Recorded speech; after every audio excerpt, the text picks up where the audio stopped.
Bonjour et bonne fête des pères à tous.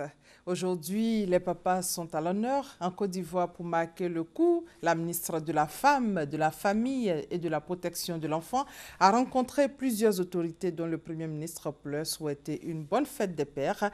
Elle était accompagnée d'une cinquantaine d'enfants pensionnaires des orphelinats de Bingerville et de Grand-Bassam. Regardez.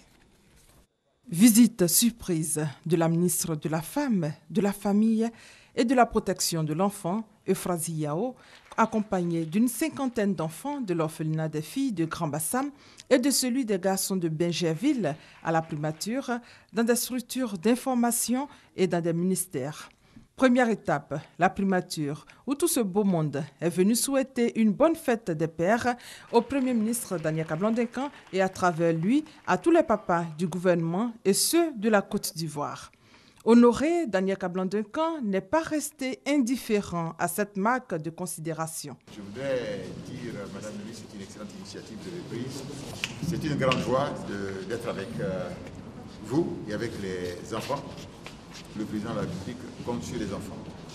Quand on parle de la Côte d'Ivoire de 2020, quand on parle de la Côte d'Ivoire du futur, c'est pour eux en fait. Et tous nous travaillons.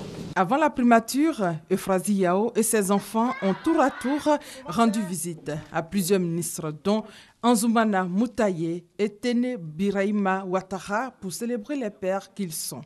J'avoue que Mme Euphrasie vient de nous surprendre. Comme vous savez, dimanche, c'est la fête des pères. En général, ces genres de fêtes-là, on les fait simplement. Et vraiment, c'est de l'innovation et c'est en même temps émouvant. Je suis très ému.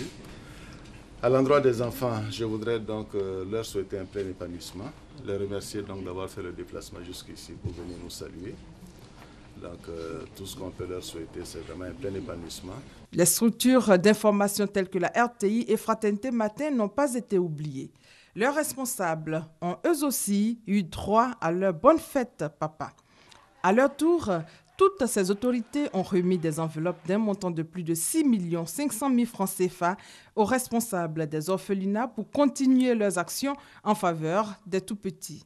Cette tournée de célébration de la fête des pères a pris fin au quartier Gbagba à Bingerville, où la ministre est allée les mains chargées de vivres et de non-vivres à la rencontre de plusieurs familles démunies. Aujourd'hui également, l'actualité, c'est la journée mondiale de la drépanocytose. C'est une maladie génétique grave. Pour donc soutenir les enfants malades, la Fondation LIA a offert de nombreux médicaments ainsi que des gadgets. C'était au CHU de Yopougon en présence de Wilfried Bonny. C'est aujourd'hui également la première journée mondiale de lutte contre le viol comme arme de guerre. La prise en compte du viol comme arme de guerre dans les conflits actuels est relativement récente.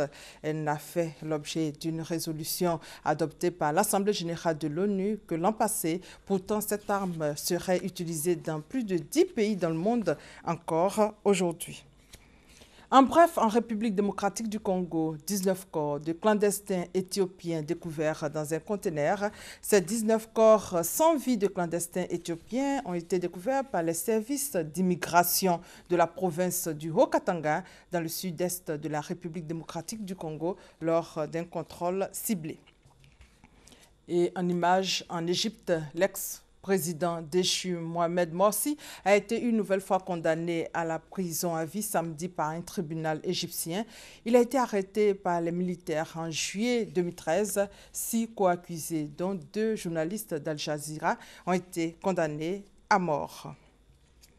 Pour terminer, votre magazine du dimanche reçoit pour vous aujourd'hui le ministre des Eaux et Forêts, Louis Dakouri Tablé. Il a initié une vaste opération d'assainissement du secteur.